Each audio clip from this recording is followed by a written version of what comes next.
A very warm good morning to one and all present here. My name is Satvik Bahirseth, the student of class 7th A1. Today I am going to tell you about the interior of the earth. The earth consists of three layers, namely crust, mantle and core. This is the model of the interior of the earth. Let's learn how to make it. For that we need materials such as a cabbage, a blue A4 size sheet and a blank paper. Now we need to take the cabbage and we need to stick the blue patches of blue A4 size sheet on it to represent water areas.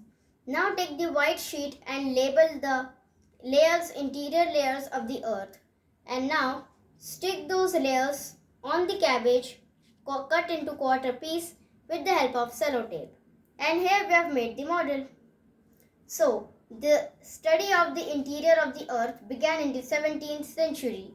The Greek philosophers started to speculate that the earth is not at all flat, it is round in shape.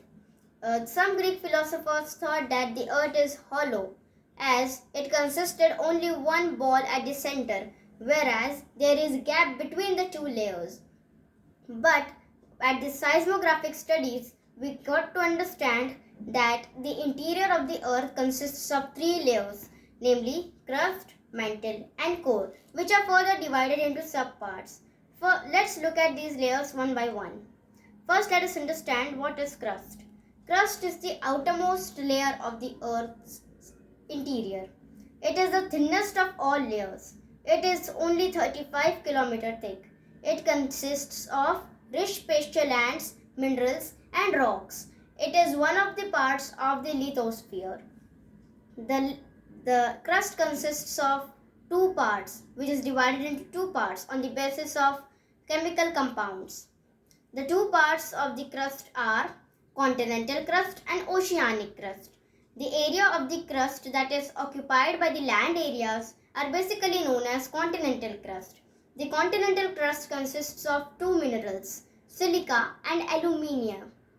So, we say it in a short form as SiAl, SiAl, because Si stands for silica and Al stands for alumina. Next type we have oceanic crust. The oceanic crust is the area occupied of the crust by the water body area such as rivers, lakes, streams, oceans, seas and etc.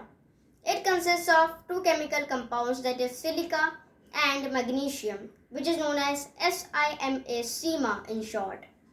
It consists of silica, Si for silica and Ma for magnesium. Now let's proceed to the next layer of the Earth's interior. The second layer of the Earth's interior is the mantle. The mantle is the middlemost layer of the Earth's crust. It is the largest and the thickest, widest layer of the Earth's interior. It is about 2900 km thick. It consists of molten magma, which is in liquid form. The mantle is divided into again two subparts, which are known as upper mantle and lower mantle. The upper mantle and lower mantle are divided as a part of mantle on the basis of temperature. The upper mantle and the crust makes up the lithosphere. The upper mantle and the lower mantle are the two parts of the mantle makes up the asthenosphere of the earth. The third and the last layer of the earth is the core. The core is the innermost layer of the earth. It is known as the ball of the earth. It has high temperature and very high pressure. It is also very useful in maintaining the magnetic field of the earth. It also consists of two minerals, namely nickel and iron, which is known as NiFe, knife in short.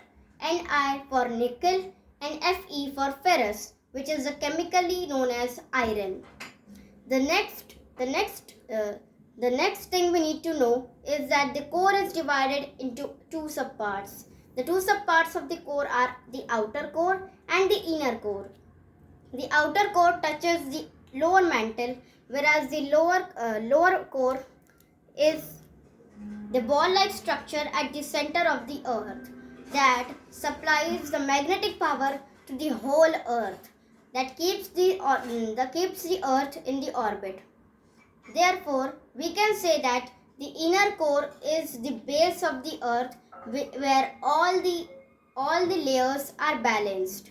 Thank you.